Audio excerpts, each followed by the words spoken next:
नमस्कार दोस्तों। आज की कहानी है कर तो रावण को भी देना पड़ा था। बहुत ही मजेदार है, पूरी सुनिएगा। चक्रवेणु नाम का एक राजा था। वह बहुत ही धर्मात्मा था। राजा जनता से जो भी कर लेते थे वह सब जनहित में ही खर्च करते थे। उस धन से अपना कोई कार्य नहीं करते थे। अपने जीविकोपार्जन हेतु राजा और रानी दोनों खेती किया करते थे। उसी से जो पैदावार हो जाती उसी से अपनी गृहस्थी चलाते, अपना जीवन निर्वाह करते थे। राजा रानी होकर भी साधारण से वस्त्र और साधारण सात्विक भोजन करते थे। एक दिन नगर में कोई उत्सव था तो राज्य की तमाम महिलाएं बहुत अच्छे अच्छे वस्त्र और बेशकीमती गहने धारण करते हुए आईं और जब रानी को साधारण वस्त्रों में देखा तो कहने लगी कि आप तो हमारी मालकिन हो और इतने साधारण वस्त्रों में बिना गहनों के, जबकि आपको तो हम लोगों से अच्छे वस्त्रों और गहनों में होना चाहिए। यह बात रानी के कोमल हृदय को छू गई और रात में जब राजा रनिवास में आए तो रानी ने सारी बात बताते हुए कहा कि आज तो हमारी बहुत फजीहत बेइज्जती हुई।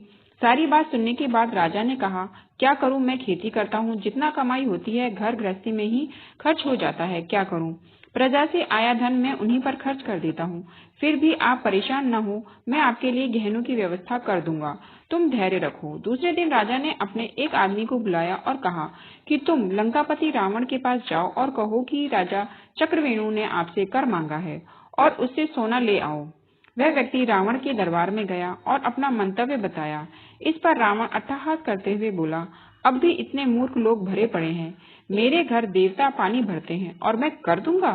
उस व्यक्ति ने कहा कि कर तो आपको अब देना ही पड़ेगा, अगर स्वयं दे दो तो ठीक है। इस पर रावण क्रोधित होकर बोला कि ऐसा कहने की तेरी हिम्मत कैसे हुई, जा चला जा यहाँ से। रात में रावण मंदोदरी से मिला तो यह कहानी बताई। मंदोदरी पूर्ण रूपेण एक पतिव्रता स्त्री थी। यह सुनकर उनको चिंता हुई। पूछी कि फिर आपने कर दिया या नहीं। तो रावण ने कहा, तुम पागल हो, मैं रावण हूँ, क्या तुम मेरी महिमा को नहीं जानती?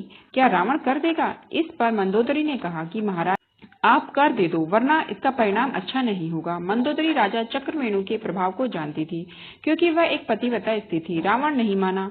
जब सुबह उठकर रावण जाने लगा तो मंदोदरी ने कहा कि महाराज आप थोड़ी देर ठहरो, मैं आपको एक तमाशा दिखाती हूँ। रावण ठहर गया। मंदोदरी प्रतिदिन छत पर कबूतरों को दाना डाला करती थी।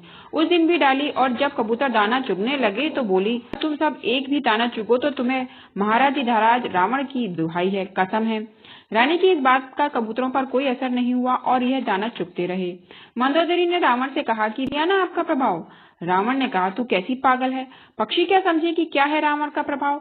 तो मंदोदरी ने कहा कि ठीक है, अब दिखाती हूँ आपको। फिर उसने कबूतरों से कहा कि अब एक भी दाना चुना तो राजा चक्रवेणु की दुहाई है।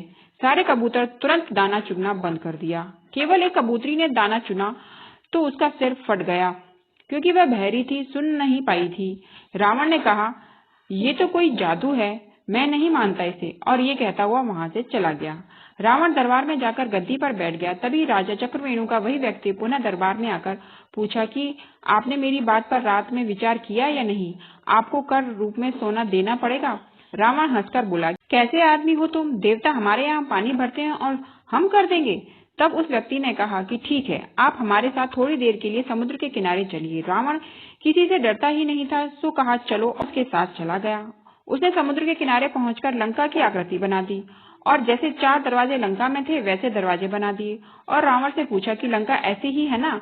तो रावण ने कहा, हाँ ऐसी ही तो है, तुम तो बड़े कारीगर हो। वह आदमी बोला कि अब आप ध्यान से देखें, महाराज चक्रवेणु की दुहाई है। ऐसा कहकर उसने अपना हाथ मारा और एक दरवाजे को गिरा दिया।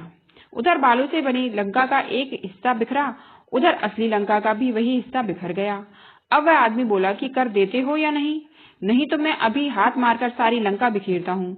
रावण डर गया और बोला, हल्ला मत कर, तेरे को जितना चाहिए चुपचाप लेकर चला जा। रावण उस व्यक्ति को ले जाकर कर के रूप में बहुत सारा सोना दे दिया। रावण से लेकर वह आदमी राजा चक्रवेणु के पास पहुंचा और उनके सामने सारा सोना रख दिया। चक्रवेणु ने वह सोना रानी के सामने रख दिया कि जितना चाहिए उतने गहने बनवा लो। रानी ने पूछा कि इतना सोना कहाँ से लाए। राजा चक्रवेणु ने कहा कि यह रावण ने यहाँ से कर के रूप में मिला है। रानी को बड़ा भारी आश्चर्य हुआ कि रावण ने यह सोना यह कर कैसे दे दिया। ने कर लाने वाले आदमी को बुलाया और पूछा कि कर कैसे लाए। तो उस व्यक्ति ने सारी कथा सुना दी। कथा सुनकर रानी चकरा गई और बोली कि मेरे असली गहना तो मेरे पतिदेव जी ही हैं, दूसरा गहना मुझे नहीं चाहिए। गहनों की शोभा पति के कारण ही है, पति के बिना गहनों की क्या शोभा। जिनका इतना प्रभाव है कि रावण भी भयभीत होता है, उनसे बढ़कर गहना मेरे लिए और हो ही क्या सकता है। रानी ने उस आदमी से कहा कि जाओ, यह सब सोना रावण को लौटा दो और कहना कि राजा चक्रवेणु तुम्हारा यह कर स्वीकार नहीं करते। देखने के लिए धन्यवाद। Please like.